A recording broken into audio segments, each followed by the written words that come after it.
Ni siku ya pili ya wiki ambapo asubuhi ya leo, mpenzi mtazamaji, ni matumaini yangu ya kwamba uliweza na kuamka ukiwa salama na umeweza na kumshukuru Mwenyezi Mungu, maana imegharimu, mkono wake imegharimu, nguvu zake, ndiposa asubuhi ya leo tukaweza na kuamka tukiwa tunashuhudia tu wema wake na neema zake juu ya maisha yetu. Asubuhi ya leo ninakukaribisha katika kipindi cha Manyunyu ya Baraka, tuzidi na kubarikiwa kwa pamoja na mtumishi wa Mwenyezi Mungu ambaye ni Pastor Mary Kamau kutoka kanisa la ABC Kiatineni Pastorate, ambapo ninaamini kwamba uko tayari kabisa ili ukaweze na kupokea hizo baraka kupitia hiki kipindi. Ni asubuhi njema ambayo Mungu ametujalia. Naomba kuwasalimu asubuhi ya leo wapendwa watazamaji. Hamjambo, nami si jambo. Karibuni katika ibada ya asubuhi ya leo. Na tuanze kwa maombi. Asante Mwenyezi Mungu kwa ajili ya wema na fadhili zako ambazo umetenda pamoja nasi. Tunakiri makosa yetu, kuomba msamaha ili ukatusafi na ukatutakase na damu ya mwana wako Yesu Kristo. Tuongoze Baba wa mbinguni katika ibada hii. Baba wa mbinguni, zidi kutubariki, zidi kutuinua. Neno lako likazidi kukua ndani ya mioyo yetu Baba wa mbinguni. Sifa na utukufu zidi kukurejea. Kwa Yesu Kristo aliye Bwana na Mwokozi wa maisha yetu tumeomba. Amina. Siku ya leo tutaweza kuangalia mada ambayo imo katika kumtegemea Mungu ama kumtumaini Mungu, ambayo tumesema ndiyo mada kuu ya siku ya wiki mzima, ambayo ni kumtumaini Mungu katika kila hali. Kipengele cha kwanza tunaangalia ya kwamba nguvu ya maombi. Nguvu ya maombi nayo tutaweza kuipata katika hicho kitabu cha Yakobo, waraka wa Yakobo, sura ni hiyo ya 5, mstari ni wa 16. Waraka wa Yakobo sura ya 5, mstari wa 16. Ungameni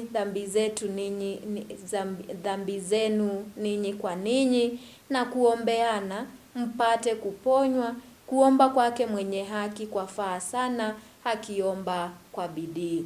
Bwana Yesu asifiwe. Neno la Mungu linazidi na kutuambia ya kwamba tunapoomba tujue ya kwamba kuungama dhambi zetu ni jambo la muhimu sana, ama kuomba msamaha ni jambo la muhimu sana tunapoangalia nguvu ya maombi, kwa maana tunapoomba msamaha naye Mungu anashuka, naye Mungu anasikia maombi yetu, kwa maana anatuambia tuwasamee kama nasi tunapoomba tunasema Mungu tusamee kama nasi tunavyowasamea wanavyotukosea. Kwa hivyo ni jambo la muhimu tujue ya kwamba kuna ile nguvu ya maombi.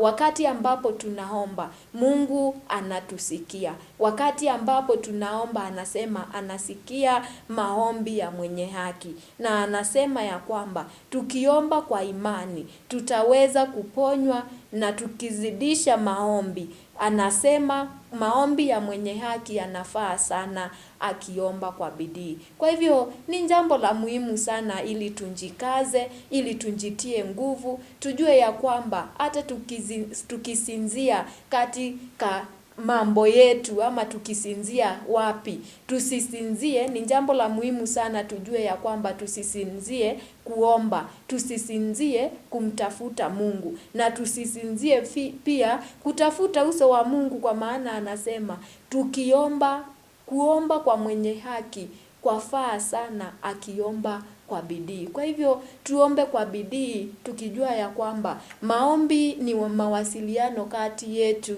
na Mungu wetu, na pia katika maombi kuna nguvu kubwa, kwa maana ndiyo njia ambayo tunawasiliana na Mungu, ndiyo njia ambayo tunamwambia Mungu mahitaji yetu, naye anayatimiza kupitia mambo yetu ama kupitia haja zetu ambazo tumemwambia ama ambazo tuko na haja nazo. Kwa hivyo anatuambia nini? Anatuambia wakati ambapo tunaomba tujue ya kwamba mwenye haki, wakati ambapo tumeungama dhambi zetu, maombi yetu Mungu anayasikia na atazidi kuyatenda, na atazidi pia kujidhihirisha, kwa maana ametuambia tuzidishe maombi na tuombe kwa imani, tuombeane. Kama ni wagonjwa wataweza kuponywa, kama ni aje tulikuwa tunaomba Mungu na mahitaji tulikuwa tunamkabidhi Mungu, ataweza pia kuyasikia na ataweza kutujibu.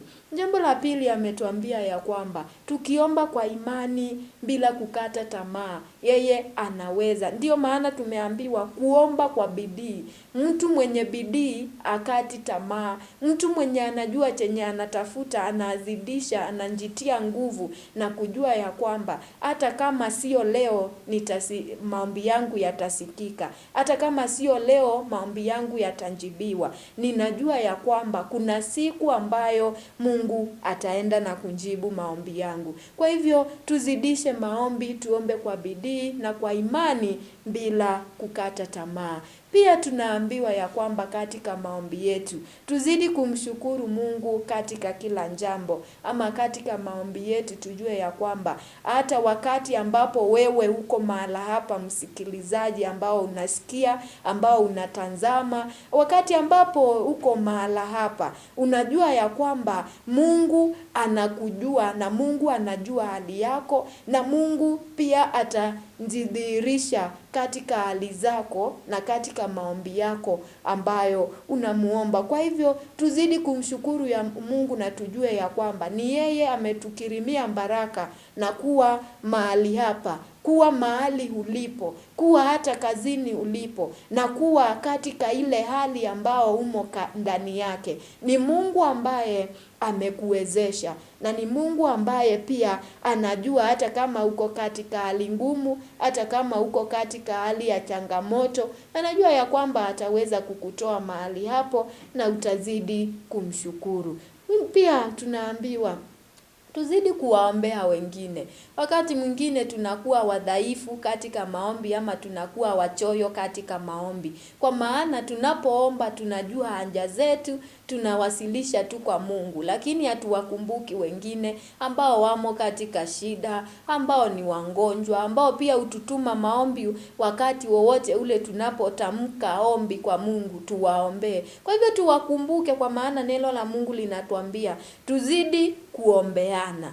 Tuzidi kuombeana tupate kuponywa. Bwana Yesu asifiwe. Tuzidi kuombeana ili tukapate kuponywa na tukapate kujua jinsi Mungu anavyotupenda na jinsi Mungu anavyotusikiliza. Kwa hivyo tujue ya kwamba maombi yanatuleta karibu na Mungu wetu, na tujue ya kwamba kuna nguvu nyingi, kwa maana tunaambiwa katika maombi tukimuomba Mungu tunazidi kushinda katika majaribu, katika mapito, na katika njia zote, na katika kila hali. Na tujue ya kwamba maombi ni ufunguo ama milango ya baraka. Kwa hivyo tujue ya kwamba tunapozidisha maombi tunazidisha kufungua baraka zetu ambazo Mungu ametuwekea. Kwa hivyo tuzidi kumuamini Mungu katika maombi yetu, na tujue ya kwamba kuna ushindi katika maombi yetu ambayo tunawasilisha kwa Mungu,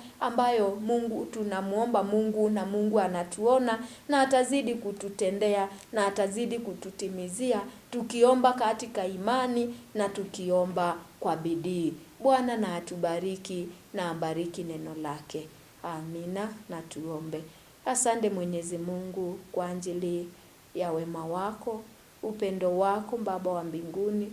Zidi kututia nguvu katika kuendelea kutafuta uso wako, katika kukukiri wewe, katika kuendelea kukutumaini wewe, kwa maana wewe ni Mungu mweza wa yote, wewe ni Mungu mshindi wetu, na wewe ni Mungu unayetushindania na unayetupigania. Kuwa pamoja nasi siku mzima. Neema yako Baba wa mbinguni ikatutoshe. Kama vile umetupa Baba wa mbinguni kuwa mahala hapa, na umetupa Baba wa mbinguni umetukirimia mibaraka zako za ajabu. Tuomba Baba wa mbinguni ukazidi kusimama nasi na ukazidi kuenenda nasi. Na ni kwa Yesu Kristo aliye Bwana na Mwokozi wa maisha yetu tumeomba. Amina. Moyo wa kutubu na kuwa waaminifu mbele za Mwenyezi Mungu. Moyo wa kutubu na kuwa waaminifu mbele za Mwenyezi Mungu. wakati ambapo tumeweza na kuziungama dhambi zetu na kutubu mbele za Mwenyezi Mungu. Hakika wakati ambapo tutakuwa tunamuita, wakati ambapo tutakuwa tunamuomba, ataweza na kutusikia, maana tumeweza na kutubu mbele zake, ili akaweze na kusikiliza hata maombi yetu, kusikiliza yote ambayo tunayapeleka ama tunayaleta mbele zake. Tuwe na moyo wa kutubu kila wakati, na pia tumeweza na kujua kwamba tunafaa kuwa na umoja kila wakati, umoja wa kuombeana, umoja wa kujali muumini yule mwingine. Tunjaliane sisi kwa sisi, tuwe na umoja wa kuomba, wa kuombeana kila wakati, na tukiwa na moyo wa kuziungama dhambi zetu, hakika maombi yetu yatasikika, na hakika Mwenyezi Mungu ataweza na kutenda. Tumeshukuru sana Pastor. Mungu na akubariki na kuongezee mengi. Kwako mtazamaji wangu mpendwa, ninakutakia wakati mwema, siku njema. Mungu atembee pamoja nawe, Mungu awe pamoja nawe, na Mungu akuone mema yake. Bye bye.